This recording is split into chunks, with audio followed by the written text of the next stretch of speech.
Zig, in your autobiography, you talk about some of the heroes in your life. Mm-hmm. Who are some of the people that you respect and admire throughout the years?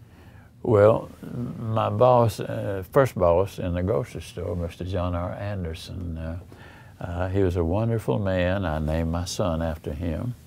And Mr. Anderson also had a big farm, and he took an interest in me from the time I got there. And he would take me to his farm, and I would get to listen to him as he talked to the laborers there.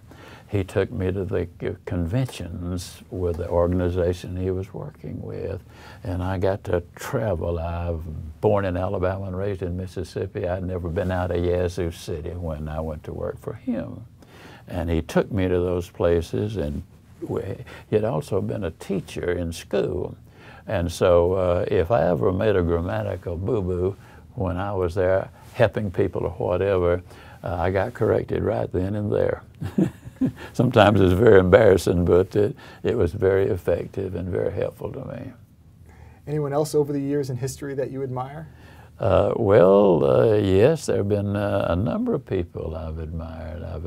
One of my coaches when I was in college was a very wise man, and he took an interest in me and my family. In a small community, that often happens. But he took a great interest in me and made a point to make certain I was still following the right path, you know, when I was there. And that was wonderful.